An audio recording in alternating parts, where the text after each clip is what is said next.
When does a person engage in becoming from those who engage in humas and those who engage in lumas? This speaking ill of other people to their face or behind their back. When does it become, and obviously Allah is talking about people who do this a lot, right? Who are habitual at it and do it quite a bit. When does this become part of someone's personality even? It's just what they do. This becomes their personality trait when they have nothing better to think about, when they have no better preoccupation in their life. There's no higher purpose in their life, so they have to find their purpose elsewhere. You know what happens a lot of times, and there are even entire like novels and TV shows, and entire like genre of literature dedicated to this. When people have nothing better to do, they end up being overly concerned with each other.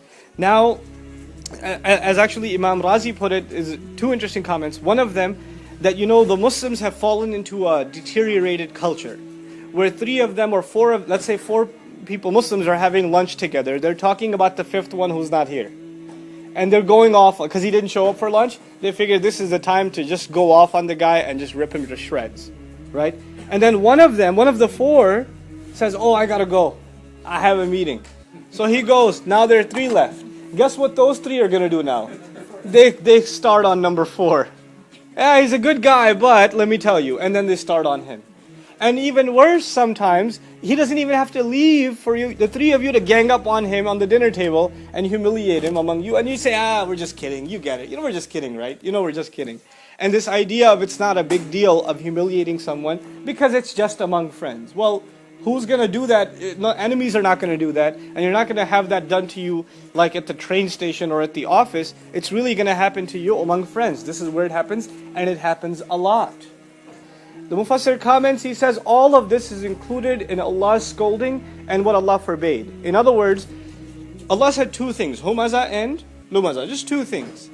But then the Mufassirun made a whole long list of what kind of people would fit under this description. This is not just two people, these are many, many behaviors that are captured inside two words. And at the end of that paragraph, he basically says, for example, in Tafseer Kabir, he says, Fakhruddin al-Razi says, Kullu dhalika dakhil. All of that, all of the things I have described to you, actually when I was reading it, he had like 4 pages on it. Just 4 pages on the kinds of behavior that is included inside humaza and lumaza. Oh, that one, did you know what they did, or what kind of car they drive, or I heard this happened or that happened, and constant gossiping among neighbors, among, or people within the same social circle. Oh, did you see what she was wearing that other day? Oh my God, where did they buy their clothes from? This kind of unnecessary talk is considered included in humas and lumas. And when does this talk happen again? When a person isn't concerned with higher things, then their mind has to be filled with other concerns. Actually, I think it's Mufti Muhammad Shafi, he quoted an Urdu poem in describing this attitude of a person of weak character who fails to see their own weakness, and the only way they can find to cover their own weakness is to constantly find weakness in others. That's the best way they can cover up their own weakness. So he wrote, I'm just going to cite one part of the Urdu poem, don't get too happy. Auron ki azmat kya jaane, kam zarf jo insa hote hain. What that basically means is how those who are low of character themselves, how can they ever appreciate the goodness of others? All they see in others are flaws.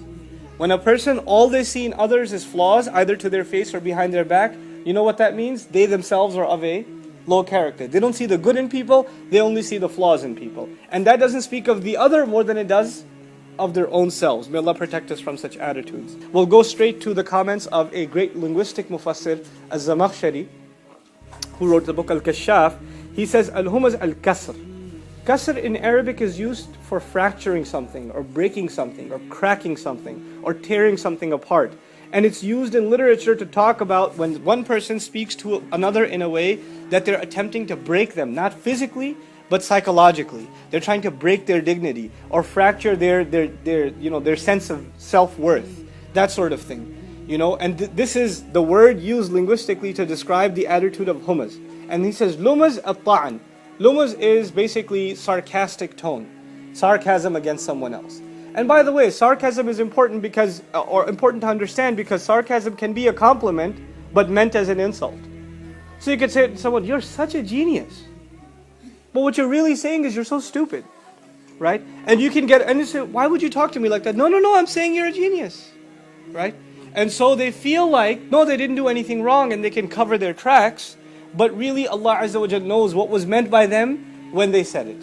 And more often than not, the person they are insulting or being sarcastic against also knows. And it's also recorded in their heart. وَنَحْوُهُمَا, and something very similar for you to understand, al-la'na wal-dhahika, meaning cursing someone and laughing at someone, would be included according to Zamakhshari inside humaza. Cursing someone, meaning using foul language against someone, that's al-la'na.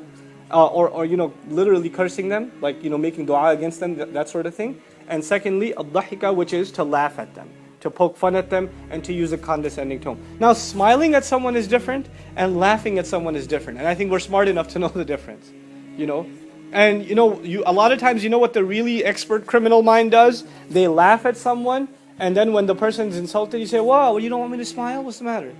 Do you have something against happiness?" So they have this attitude where they think they can get away with it simply because, they're playing a smart card. So now the comment to understand here is when someone is insulted and they make wail against the person who offended them. But in this surah, that person is not crying wail. Who's actually saying wail? Allah is. Meaning, instead of the makroob, instead of the one who has been anguished using the word wail, Allah comes to his defense. And Allah curses the person who had offended him. SubhanAllah. This is a very serious thing. Who are these people that Allah condemns with wail? Humul masha'una bin namima, Ibn Abbas says. These are the people who walk around, informing and tattling and, ratting out people constantly. And constantly, going around and doing so. Al-mufarriquna bayna al-ahibbah. These are people that cause division between those who love each other. An-na'ituna lin-nas bil-aib. Those who are constantly describing people with flaws. The way they call people and talk about people. "Oh, you're talking about that short guy over there? Oh yeah, him, yeah." I mean, the words they use are constantly describing people in a condescending tone. "Oh, you're talking about that really annoying one? Yes, I know him." Right? That's how they talk about people. Na'ituna lil-aib. Constantly describing people with flaws. This is again the description of Ibn Abbas radiyallahu ta'ala anhum. وَعْلَمْ أَنَّ جَمِيعَ هَذِهِ الْوُجُوهِ مُتَقَارِبَةً. This is Razi's commentary. Know that all of these facets, all of these different descriptions that are being offered are very close to one another. راجعة إلى أصل واحد. They all come back to one essential concept. وهو الطعن, and that's condescending sarcasm. وإظهار العيب, and to expose somebody's flaws. ثم هذا على قسمين. And thereafter you should know that this happens in two ways. فإنه إما أن يكون بالجد. It can happen by an actual effort, meaning somebody's actually spending time and making a proper, exhausting their mental capacity in doing so. كما يكون عند الحسد والحقد. The way it happens in jealousy, hasad, the jealousy that is meant to harm someone, and also haqad, which is animosity. وإما أن يكون بالهزل. And it can also happen playfully. In other words, a person doesn't actually have evil intent to become hammaz and lamaz, as you will, or humaza or lumaza, but they just do it kind of jokingly, haphazardly, casually. كما يكون عند السخرية والإضحاك, as it happens when you're just making jokes or laughing around. إما أن يكون في أمر يتعلق بالدين. He says another way of looking at it is, it can happen in any matter that has to do with the religion. In other words, you're poking fun at somebody's religious behavior, religious appearance, religious knowledge, etc., etc. And one of the side things to note, the scholars comment on this very sensitively. Like, nowadays it's become, we're living in strange times. The vast majority of Muslims don't act or look very Muslim at all. So those that are trying to hold on to even some remnant of the religion, maybe in their appearance, in their speech, in their social circles, etc., etc., if they even show some reflection of religion, you automatically become the object of ridicule within certain Muslim circles. You are the object of ridicule, not by those who disbelieve, but by those who apparently believe. And when that happens, and somebody, for example, casually says, "Oh, that guy with the extra long beard," and then somebody making fun of somebody's beard, or somebody's making fun of somebody's hijab or jilbab or something like that. Understand that when you're making fun of someone's beard, you are making fun not of the beard, but of something that mimics the Messenger of Allah sallallahu alaihi wasallam. That's not a light matter. That person is not growing a beard because, it's a fashion statement. This is him or her. This person is trying to mimic the Messenger of Allah. When you mimic or ridicule someone who's wearing a hijab, then that is not a person, because they come from a certain country or they're trying to show off their religiosity. We assume that they're doing so because Allah commanded as such. We assume that. We assume that they're following the spirit of, Aisha radiallahu ta'ala anha. When the ayat came down, she was in the kitchen and she was cooking.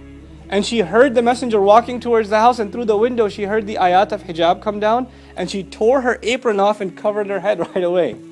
Right? And it's that spirit that these people are following. So making fun of that it's the same as Ummahatul Mu'mineen.